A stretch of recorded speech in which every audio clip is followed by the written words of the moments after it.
राधे राधे दर्शकों, भक्ति कहानियों में आपका स्वागत है। आज मैं आपके लिए जया पार्वती व्रत की कथा लेकर आई हूँ। तो चलिए शुरू करते हैं। जया पार्वती व्रत, जिसे विजया व्रत भी कहते हैं, इस व्रत को विवाहित महिलाएं और लड़कियां रखती हैं। इस व्रत में माता पार्वती व शिव जी की पूजा की जाती है। यह व्रत सभी व्रतों में सबसे कठिन माना जाता है, क्योंकि ये व्रत 5 दिन तक रखा जाता है। विवाहित महिलाएं अपने सुखमय जीवन के लिए यह व्रत रखती हैं। लड़कियां अच्छे वर की चाहत में इस व्रत को पूरी श्रद्धा पूर्वक रखती हैं। इसकी कथा इस प्रकार है। एक ब्राह्मण परिवार था, उसमें पति पत्नी दोनों रहते थे। दोनों ही धार्मिक व संस्कारी थे। उनके पास सब कुछ था, बस कमी थी कि उनके कोई संतान नहीं थी। दोनों पति पत्नी भगवान शंकर की पूजा आराधना करते थे और प्रार्थना करते थे कि हे प्रभु,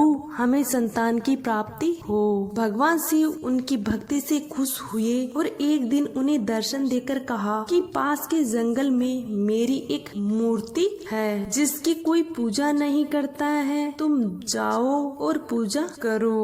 वो ब्राह्मण उस जंगल में जाता है। उसे शिव जी के बताए अनुसार मूर्ति मिलती है। वहाँ उसे साफ करने व सजाने के लिए पानी व फूल की तलाश में जंगल में आगे निकल जाता है और रास्ते में जाते जाते एक सर्प ब्राह्मण को काट लेता है, जिससे वह ब्राह्मण बेहोश होकर वहीं गिर जाता है। बहुत समय हो जाने पर ब्राह्मण की पत्नी चिंतित होने लगती है और वह उसकी तलाश में जंगल तक जाती है और उसी मूर्ति के पास में जाकर भगवान शिव की तपस्या करने लगती है। शिव जी उसकी तपस्या से प्रसन्न होकर उसके पति को सही सलामत भेज देते हैं। उसके कुछ समय बाद दोनों को एक पुत्र की प्राप्ति होती है और वे सुखी जीवन जीने लगते हैं। इस कथा के अनुसार जो इस व्रत को रखता है उसे सदा सुहागन का वरदान मिलता है। साथ ही उसके बच्चों का जीवन सुखमय और